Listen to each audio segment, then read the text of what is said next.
Team Awesome is back! Thank you, Varian. That's right. Tangled Talk with Team Awesome is back. And this is the first time in 6 months that we are reviewing a new episode. Oh my Yay! gosh. Tangled is back, everybody. Oh, this is great. This was so great. And you know what? This was like a really super duper way to come back because this was a really fun episode. Yeah. Before we get into it, though, I want to remind everybody that daylight savings time begins for most of the U.S. on Sunday, March 10th. So make sure your clocks are set correctly so you don't miss the 7 a.m. airing of Curses. Then you lucky states that don't observe it. I swear to God, what did you guys do to get so lucky? Seriously, at our last election, California voted to give lawmakers the ability to get rid of daylight savings time without having to ask the voters again. And we all voted for it, basically. But that doesn't mean that they got rid of daylight savings time. It just means that they can without asking us. They're like, we might. Like, just do it. You know we said we want you to be able to do that because we want you to do it, right? I hate this one. This one just messes up my whole week. Week? Oh my gosh. There was one year where the time changed and literally I never got used to it until it changed back in the fall. Like, crazy. I spent months like out of it every single morning. And I'm like, why is it like this? Yeah. I'm not excited because I have a flight later that week and we have to be at the airport at 7 a.m. And I'm like, no! Why did we do this? Was it the worst? I don't know why we did that to ourselves. I don't know. It's more time on vacation. Probably because it didn't even occur to you that it was going to be. Yeah, I didn't think weekend. About it. And then well, I was like, dang it. I think it was Disney TV schedules had made an adjustment to this Sunday's schedule because they're like, oh, by the way, it's daylight savings time, so we're losing an hour of Jessie reruns, like that even matters. Darn. No! It was like, but as soon as they're like, it's daylight savings time, we're losing an hour, I'm like, crap, I'm going to be getting up at what feels like 6 o'clock. It'll be worth it. Actually, even before then, because I have to get up early to make sure that my cats are fed and whatnot when I first get up. Otherwise, they'd be a pain through the whole thing and I wouldn't be able to concentrate on it. Do you know what my younger cat does when she wants my attention? She pulls my hair. Like, you better pay attention then. Well, yes, but that's why I pay attention before she asks me to pay attention. It's this whole thing. So, guys, I don't know if you saw, but Peril on the High Seas was the second most watched premiere on Disney Channel last Sunday. And this is despite it having a horrible time slot. Like, good job, even imagine how good the numbers would be if it was on at a reasonable hour. Like, be insane. Good job, everybody. I don't know why they just try it. Just maybe try it once. That's all I'm asking. I know, right? Hey, it used to air at a normal time. At night. They used to, like, the first several episodes aired at, like, on Friday nights, and it was like, this was like prime viewing time. I'm like, oh my God, why did they ever change that? That was so great. More people are watching at 7 o'clock at night, and then instead of 7 a.m. What? I mean, after you're all done doing all the stuff you want to do for the day and you've got nothing better to do but watch TV. Dang. I barely made it up. I think I woke up halfway through the episode. I was like, well, I'm up enough to see if there's a preview. Oops. I'm hoping that there will be a preview for at the end of this week's or this upcoming week's because it's going to be the mid-season. So advertise the mid-season, people, you know? However, I mean, I'm not going to say I can't complain because they've given us all this stuff. I can complain all I want because, like, dude, just give it to us, you know? Please. And who knows? I mean, stuff. I mean, and they went and they dropped us these these teasers on us this week. Like, they gave us little clips of Peril on the High Seas. So, like, maybe they're going to keep doing that instead of making actual promos. I don't know. But maybe they're going to start actually giving us, like, tidbits of stuff. Like, advertising the show. What a concept. That's crazy. Know. Who'd have thought? But anyway, guys, I wanted to thank everybody and tell you what a good job you guys did letting Disney know that people are still interested in this show. And, like, possibly even more people than ever on account of, I know a lot of people started watching it for the first time during the hiatus. So, I mean, I kept seeing people on Tumblr being like, oh, I just started watching Tangled the series. And I'm like, yay, welcome. Okay, so on with this spectacular episode that we got Peril, Eugene and Max in Max and Eugene in Max got top billing. Max got top billing, guys. Max and Eugene. How dare Peril he? High Speed. You know, if Eugene saw that, he'd be throwing such a fit. Oh, he'd throw the biggest fit. Like, my gosh. the horse? The horse got top billing?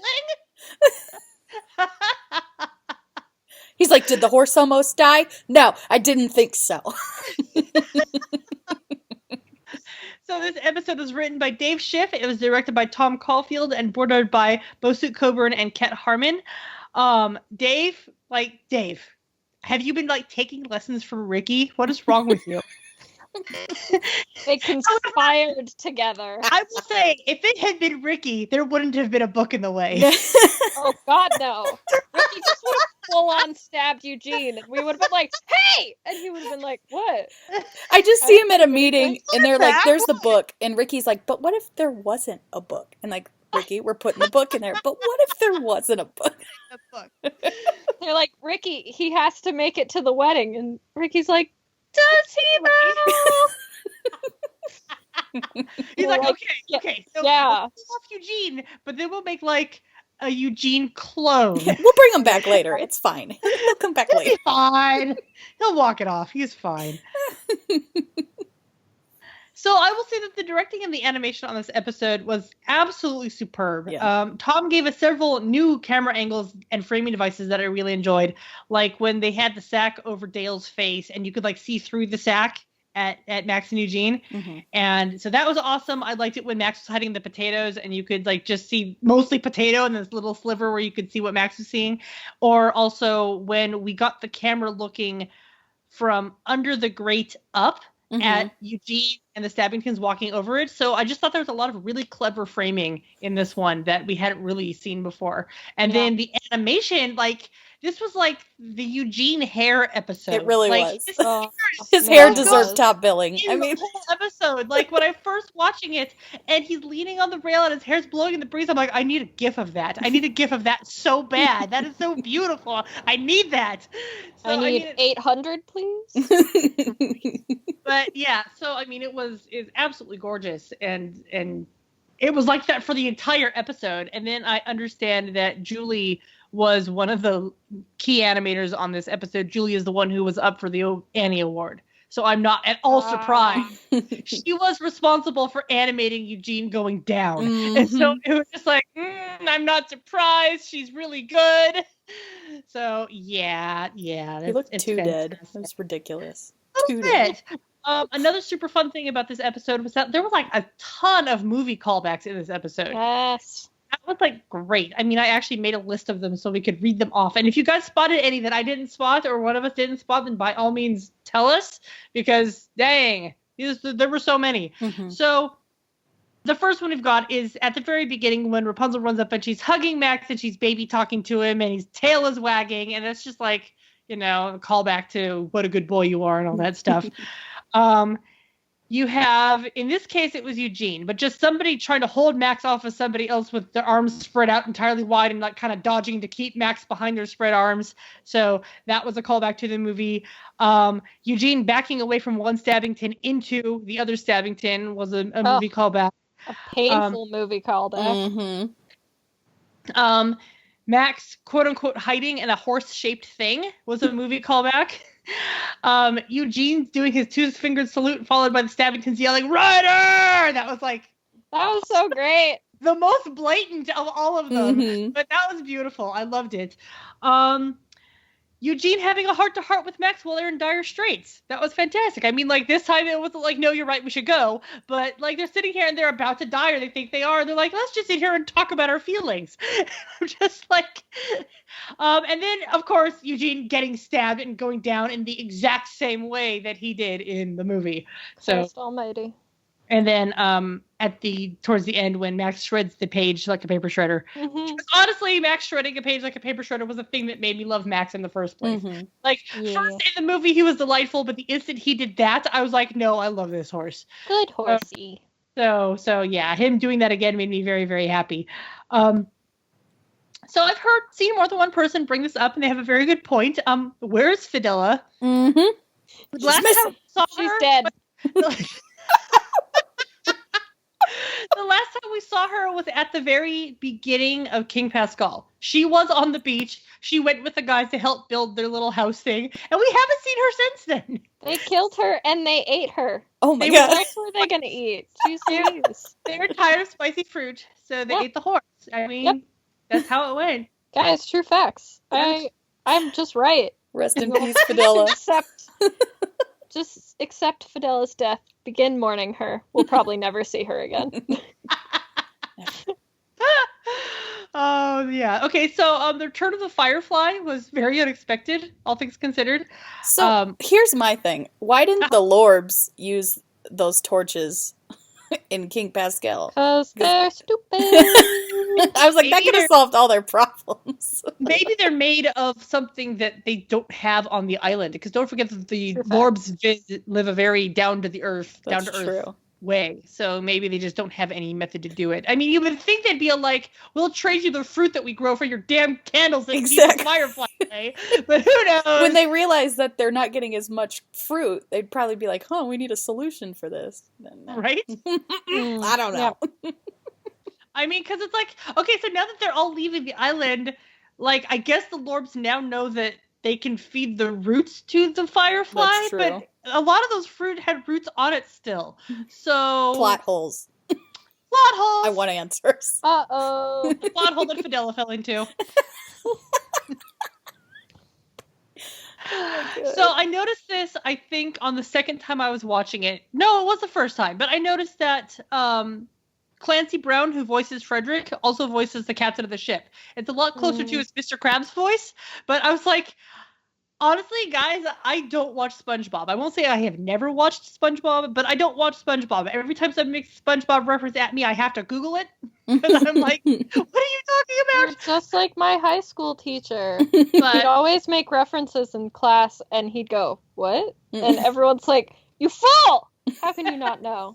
Because I'm that age where I was just a little outside the age range when SpongeBob came on to get like really attached to it. So I was just like, what is this stupidity? That so was my yeah, show. but I do recognize Clancy Brown's voice. So I thought that was very entertaining. Let's see, we got Eugene's first Wanda poster ever, and his little like pimply face and his ponytail, which a lot of people have mentioned that. Varian has that lock of hair in his Flynn Rider shrine, and we're like, is that his ponytail from when he was 12? How would he even have gotten that? I want to know. Who knows? Who knows how he would have gotten it? Like, gosh. how? I don't even think I want to know, actually. Because Varian is us, obsessed with Flynn Rider. Okay, so aren't we all? Like, come on, man. Yep. I did kind of like Eugene's little speech about, once upon a time I really wanted an island, and now I want a better island than that. After living on that island for 6 weeks, I want a better island than that. He needs to shop around. Yeah. So any island won't do. He needs like a real island. So we found out that Eugene scrapbooks. He's not just a sentimental fool, he scrapbooks. So we're the same person. I don't know about you guys, but I've been spending days thinking about Eugene's scrapbooking. And so cute. That could possibly mean. And I mean, between Rapunzel's journal and Eugene's scrapbooks, they're going to have a very complete story of their life together. It's going to be fantastic. Sentimental, it kills me.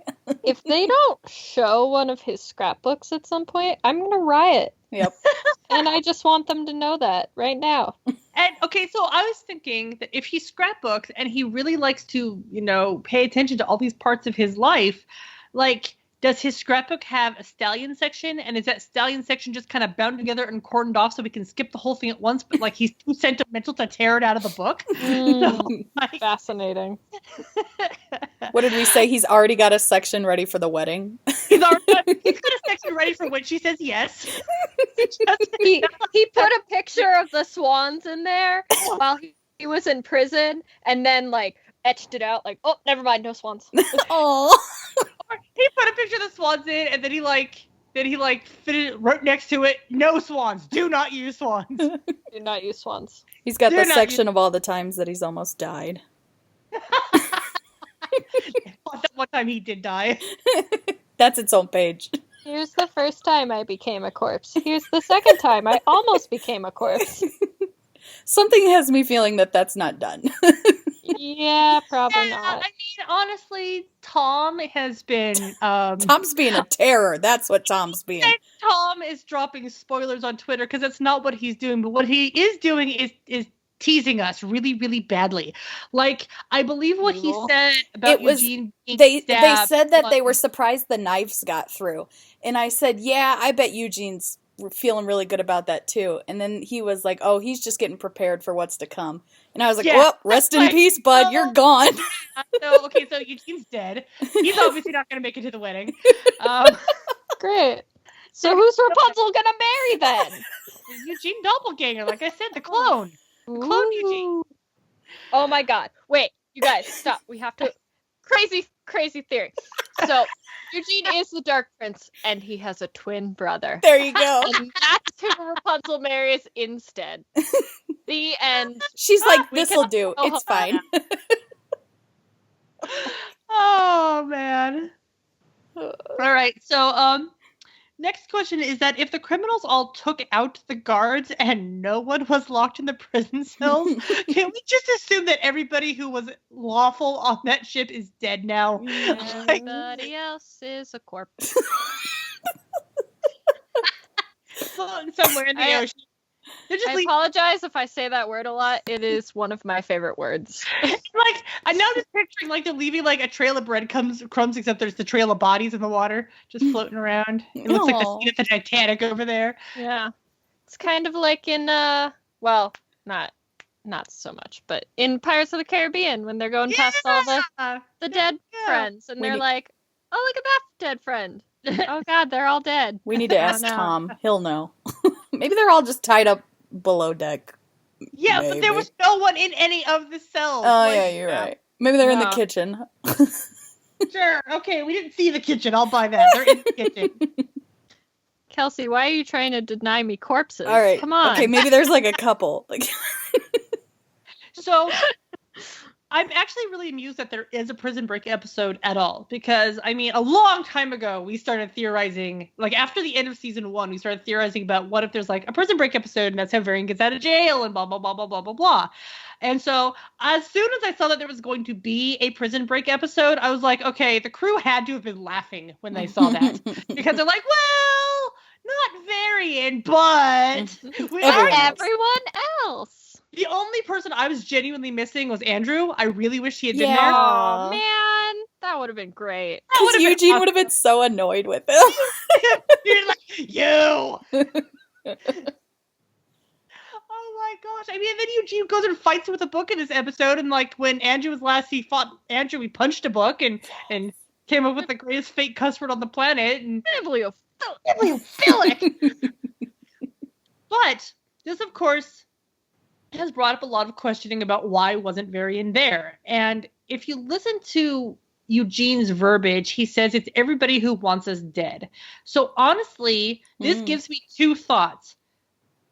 First of all, Varian was not in prison, which is why he was not put on the prison barge. That as much as people like to be like, oh, they sent Varian to prison, no, they kind of stuck him in a paddy wagon and carted him back to Corona. But I never thought he spent a lot of time in jail in Corona. I think he spent a lot of time in therapy, you know? Like, Frederick did say he was going to get the help he needed, and he said that after he'd already stopped lying to Rapunzel. So I assume that he was keeping good on that word, and that Varian is in rehabilitation of some variety. And also, this kind of goes to show that perhaps Eugene does not think of Varian as somebody who actively wants them dead.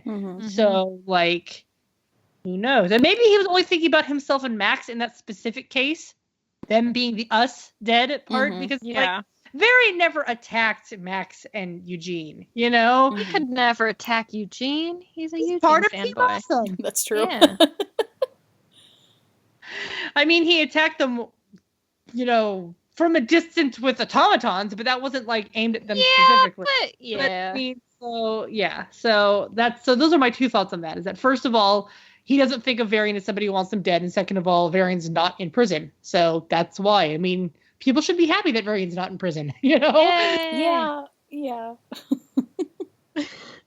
You don't sound very enthused. Well, I know people would have complained if he was on the ship. They would have been like, well, he doesn't deserve to be on the prison ship. But That's very true. Yeah. No, I get that. But I also think that if he had been on the prison ship, people would have just been so overjoyed to see him that they would not have complained. Yeah. That's true. But speaking of people who were on that ship with questionable reasons to be on that ship, so they arrested Anthony the Weasel in Varderos. So why does he end up on the Corona prison barge? And my thought about this is that Varderos is actually not a very big town, and maybe they sent him. I mean, obviously Anthony kind of goes between Varderos and Corona a lot. So I'm wondering if maybe they shipped him back to Corona, being like, "Oh, by the way, here's that person who's been terrorizing your highways." You know, why would they send him back to Corona? Corona has the worst guards ever. This does, because the worst guards ever made that decision. Yeah, probably. Wade's like, okay, here's a report. We've got this particular criminal. Oh, he should be in our custody. Oh, all right, okay, whatever. You lost him? No, put him on a boat. I don't have room in my jail for him. This is a tiny little town. So the sentimental fool Eugene Fitzherbert got his name engraved on his first dagger also. So did he just get his name engraved on everything in the early days? Because he's like the comb. I have a thought on that. It's probably I'm an orphan. I don't have many belongings. So I just got to put my name on everything or someone else will take it. Oh. That's a good thought. And also adding to that, he was literally trying to make a name for himself. Yeah. It's like, even if people did not know yet that he was Flynn Rider, they might find the object with his name on it and be like, oh, that was Flynn Rider, you know? He's got to make his own merchandise. He does have to make his own merchandise. So, my next question is, back in the day, how much would Varian have paid to get his hands on that knife? Varian's like, that's my grail. That knife is my grail. He's like, I need a knife, I need the comb, anything that actually has his name on it, I need it. He's us. More and more I find out that I'm like Varian. Oh, yeah. I must have everything to do with Flynn Rider. Yep. So also, Zach's acting, specifically when Eugene was getting bounced through the air, if you just stop watching the episode and listen to him screaming. It's so good. It's so good. And actually, Zach's acting in the entire episode is gold. Like every time I hear it, for the last time, Neil, I laugh so hard every time I hear it. And I never expect it to be quite like it is. So it always sounds better than I'm expecting it to be. Just what the heck was that delivery? And I love it. And the fact that they used that delivery, I'm just like, no, this is perfect. Because he had so many great lines. Just the way he says things. It's one of those things where it's like, I can never gift this properly because you cannot hear his voice in the gift. This one has so many good lines. It was such a good, quotable episode. It really was a very good, quotable episode.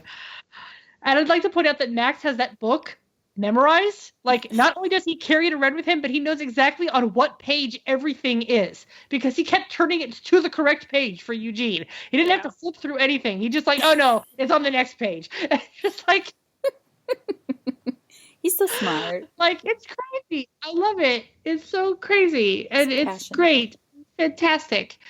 And so then they go and they capture Dale. And Eugene keeps calling him the fake the Giovanni. And just it's so funny to me. Giovanni. It's the fake the Giovanni every time. He's so smart. But also, I don't know if anybody remembers this, but there's that one comic book, not like the comics we're used to, but they came out with the black and white comic books. And Dale was in one of those. And, it's kind of really awesome to hear the way he actually talks when he's not using that Italian accent. Because it's oh, no, they actually, referenced him in some supplemental material. That was kind of amazing. And so it's seeing him again actually made me bizarrely happy. But I'd like to point out that, I don't know. It's just this is, the biggest prison break Corona's ever had, because it's, all of them. Yep. It's just, and so you've got Lady Kane, who has already broken out twice. I'm sorry, Lady Kane has broken out twice already, or she's broken her people out before. So we've got several people who have broken up twice. This is the Stabbingtons' first breakout, but then they just kind of sit there and accept their fate. Have you noticed that? Yeah. Like, well, no, they broke out the one time. I'm sorry, the Stabbingtons have broken out once before. And you know what? It's kind of interesting to think about it, and you think about how big and intimidating they are to Eugene. But the last they saw of Eugene in the movie, he was intimidating them. So you gotta, like, I almost wonder if the reason why they want revenge on him is even more so because he managed to cow them. And they're like, oh, you know what? We're not okay with that. We have to prove that we are bigger and tougher than him because otherwise we were cowed by a shrimpy little dude. So, like, yeah. So we've got the fake the Giovanni. And that whole scene is great with, like, it is blatantly obvious that they're doing good cop, bad cop, but it becomes even more obvious with the I'm trying. He's lost it. That's my favorite part of the episode. So goofy. It's like, because at first he's like, you know, he sounds pretty, like, legitimate, like, sincere about, like, I don't know, he's gone mad. Yeah. But, like, then he's like, he's lost it. And it's so sad you can't, like, gif that voice. That's the one thing I'm like, you can't gif that. Cannot give that. It's so great. And so after that, we have the glorious moment of Pirate Rapunzel. So she shows up, and she's made a pirate flag, and she's made a pirate hat, and she has a little Pascal skull on it. And, like, she's doing the whole voice and trying the whole lingo, and she's, I mean, for as little as she was in this episode, she was so perfect in this episode. Like, every time she's on screen, I was like, I love you. You're just so damn cute. Yeah, she's so great. I love her so much. And she, like, walked around this episode with, like, the biggest smile on her face for most of it, except when she was genuinely worried. And, like, you go, Rapunzel, you tell Shorty off for, like, not letting anybody know they went overboard. Like, especially your man. Like, what? Like, that was so great. I'm like, yes, I mean, I know that Shorty's, like, pure comedy, but at the same time, it's like, make him actually, you know, he does stuff, and he needs to be held accountable for the stuff he does. Exactly. Like, hold him accountable for the stuff he does. Just like, geez, people. So, can't help but note that Pocket keeps falling overboard. Poor dude. Struggling. It's okay. Also, like, seriously, I would not want that fruit to hit me in the eyes. Like, I'm surprised he wasn't screaming in agony if something that spicy hit him in the eyes. Like, seriously, dudes. And then, you know, the second time was when Cass just sucker punches him right off the boat, so that was great. But, like, I really do have to wonder, if they can all just eat the fruit now. Like, have they been living off it for 6 weeks so they just have, like, a tolerance to that spice? That's what I was wondering. Spice that, like, was so bad that Rapunzel was practically breathing fire herself. Maybe, like, she's just super sensitive to spicy foods. It's a spice. No, okay. Yeah, it is so spicy that this insect literally breathes fire because it eats it. So, like, this is legitimately a really spicy food. So maybe Hookfoot just has a high tolerance. I don't know. Like, that's crazy. I have to agree, though, that that great, grand, beautiful moment where Eugene gets stabbed and goes down and everybody's heart stops. Oh. Like, honestly, I 100% knew what was going on, but that did not keep me from having an emotional reaction. Yeah. I was all like, I did. I was like, he's got a book in his jacket. Oh my God, he's dead! You know? I was like, who did this? Who's responsible? Oh, okay, he's fine. Yep. No, but yeah, he was a very, very, I mean, that dead body was really well animated, you know? Yeah, it was so like, good. How dare they animate his dead body that well? Makes you think, why are they so good at animating him dead? I wonder. What just have they had animating him dead? We're on to you people.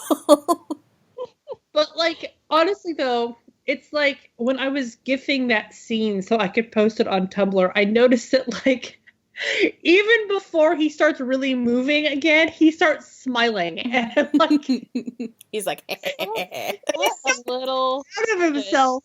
He's so proud of himself for his little "I pretended to be dead for 3 seconds" thing. Like, and I can only assume that Rapunzel did not have a clear view of what happened because she did not react nearly strongly enough to thinking he had just been stabbed and killed. Like, again, yes. So, I just love the thought of like this like breaking report going back to Corona, and they're like, "Well, what happened to the prison barge?" And they're like, "You're never gonna guess." And Fred's like, "Son of a." But that actually begs the question: what happened to all the criminals on that ship and the ship itself? Did the ferry like tow it behind them until they got to shore? Yeah. Because, okay, but here's the other thing. They weren't going back to Corona. They were going across the water like they had started. Oh, like, true. this, okay, I mean, there's a lot of, like, minor plot holes in this episode that goes towards the larger plot. It reminds me of, like, Force of No Return, how they come out the other end and they're going the wrong way. Mm-hmm. So I'm like, where did they actually land, and what happened to that ship with all those criminals on it? I mean, and who's like, driving it if they're all dead? It's a ghost ship. You have to remember that the boat itself cannot, the boat itself can't really be sailed because they shot down the main mast. Well, so it has to be towed wherever it's going. But speaking of ghost ships, I actually understand that Ricky said that this story went through several revisions before they settled on the actual plot. And one of the possible plots was going to be that they ran across a ghost ship while on the ferry. Mm-hmm. And I'm like, that would be really interesting. Mm-hmm. That would have been kind of cool. I would have liked to have seen that. Didn't they say maybe it was like stuck on the same route? Like they were stuck on the same route and something like that. Yeah, it's stuck on the same route. I'm guessing that they didn't go that route because they kind of already did a ghost episode, you know?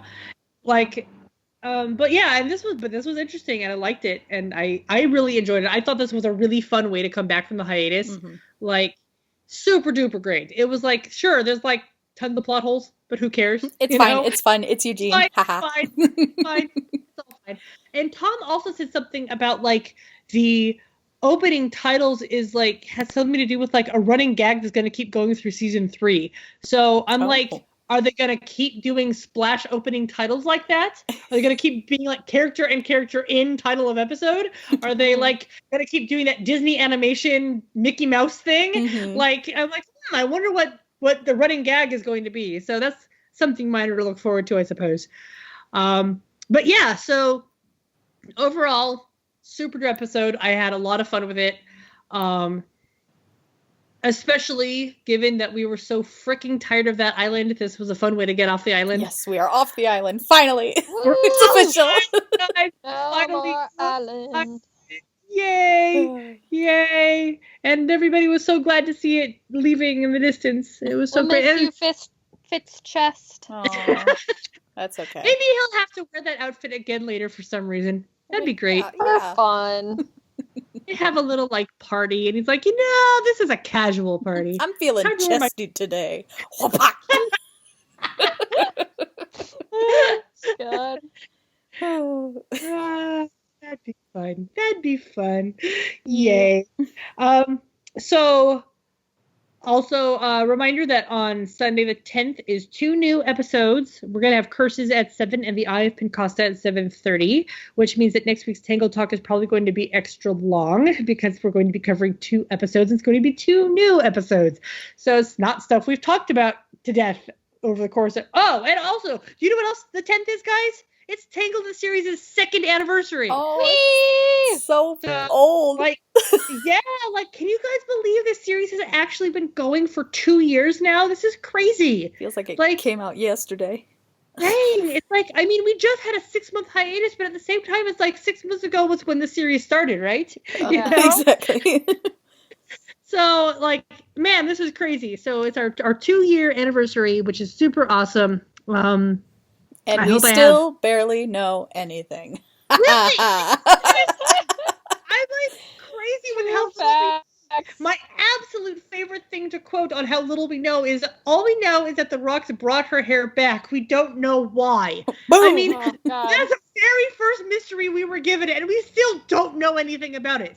Let's go on to the fact that, like, now the rocks aren't doing anything to her hair, and we don't know why. But it's still not cuttable. I was actually having this thought the other day, thinking about the rocks and her hair, and how Adira could slice through the rocks with her sword, but her sword does not cut Rapunzel's hair, which means that Rapunzel's hair is actually a stronger material than the rocks. So these rocks that are like kind of the strongest substance they know. Actually, I guess the strongest substance we know right now is the amber, because her hair can't cut the amber, and the rocks can't cut her hair, and nothing else can cut the rocks. So it's like we've got this hierarchy of what is the most powerful substance. So, dang, this is an interesting build-up, and they don't have like modern technology. So I wonder if the lasers would work. I mean, probably not, because they're lasers, and it's not like Varian can't make lasers, you know? So, yeah. So, I mean, I'm super excited to see where the series is going. If you have not seen any spoilers at all for the mid-season, then I applaud you. I don't know how you avoided it. Because, like, I keep getting spoilers, and, like, I've had some major spoilers that I am not happy with having. But at the same time, they're really intriguing. So, I'm, like, super eager to actually see the mid-season, but I'm also refuse to watch it in German first. I want to be able to understand what's going on when I watch it. So this is going to be crazy. We have like 3 levels. Like Bex is like, I don't want to see anything. Don't show me. Ellie's like, I'll see what it is. And I'm like, I don't want to see it, but I'm going to look. I'm going to peek. Yeah, I'm like, he's like, a little peek can't hurt, just right? a peek. Just a little tease. And this is how you end up getting major spoilers. Yeah, that's okay. But yeah, so it's like, but I will say, yeah, so it looks really, really super cool, and I'm very, very happy that we're running down the clock on when that happens, because it's like, honestly, the not mid-season episodes, I like not all worked up about seeing spoilers for. If I see spoilers about that, I'm like, okay, that's fine, I saw a spoiler, that's okay. But the mid-season, I wanted to go into that clean, and I'm like, I'm really upset that I'm not going into it clean, but it's still gonna be good regardless, you know, I'm not denying that, but yeah, awesome. so if you have seen nothing about the mid-season, then I envy you. So that's all I can say about that right now. Honestly, it is so good to be talking about new episodes again.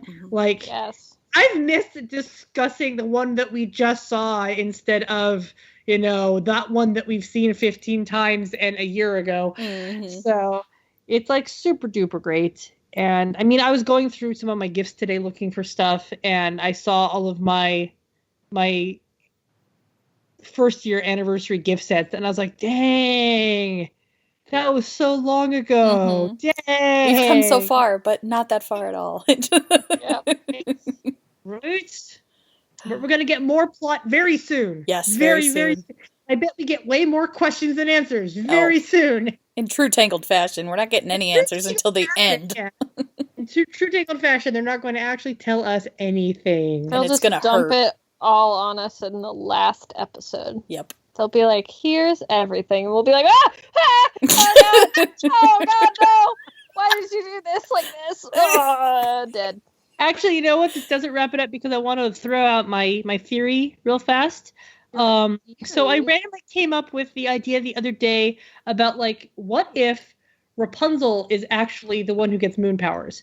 And one of my biggest reasons for suspecting this is that she is the only human character who, in the whole series so far, who's had magic come from within her. Everybody else has had to use, like, potions or spells or something like that, but her magic is innate, and it comes from within her. So I'm wondering if she's going to have the power to, like, touch the opal, unlike everybody else, because she's already got this magic, you know, kind of Guardians of the Galaxy style. She's the only one who can touch it. And I wonder if she'll take that power into herself, and it will be kind of like the way her hair acts now, where she can't really control it. It's just there when she needs it. But then, like, once the end comes and she cuts her hair, she won't have access to it anymore. So it's not like she will forever be Moon Girl also.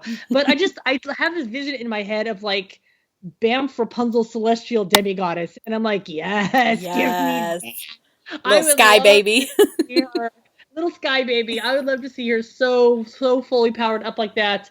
And like, dude, what if that's what it is? What if like people are dying all over the place and she like heals them all in this massive celestial badass thing she can do that we didn't think she could do? I mean, like, nobody thought she was going to be able to like reach down to the ground and call the rocks to her and then grab them and then control them like a joystick.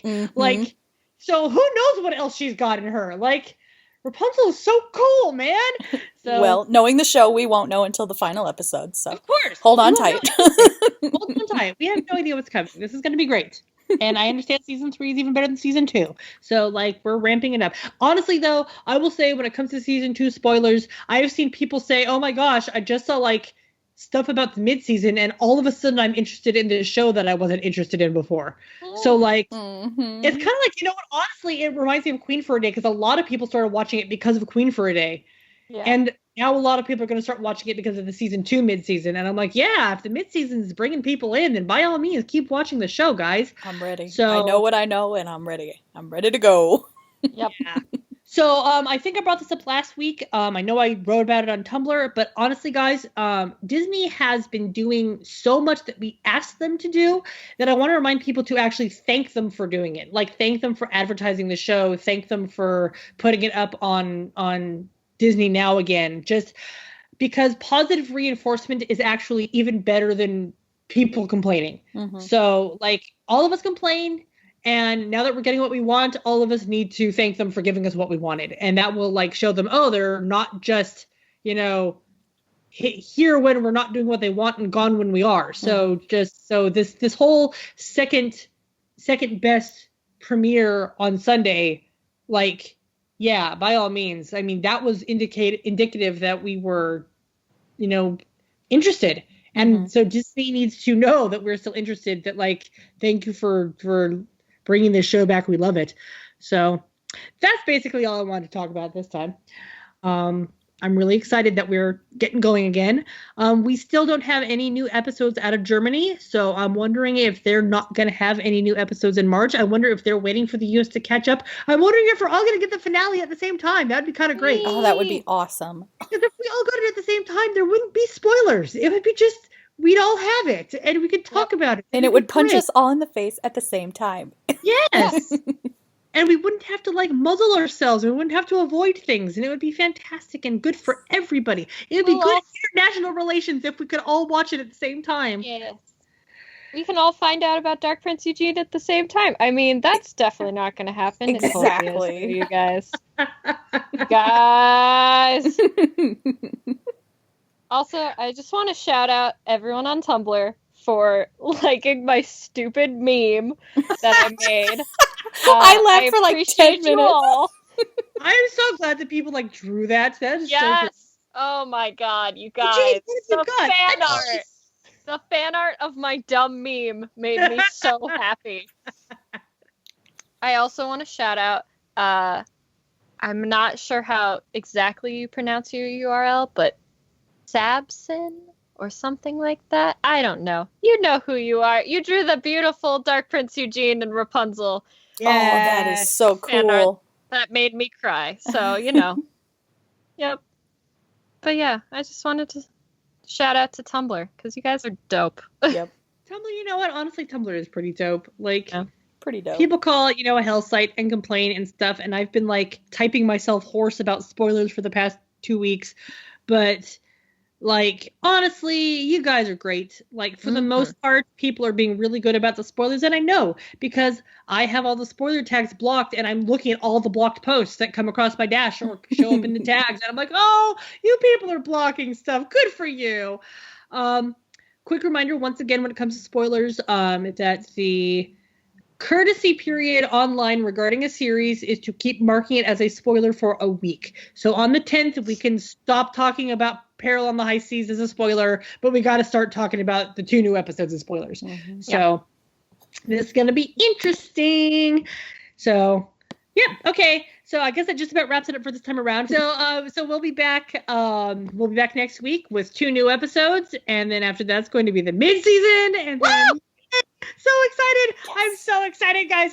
Okay, so thanks for tuning in, and we'll talk to you next time. Bye. Bye. I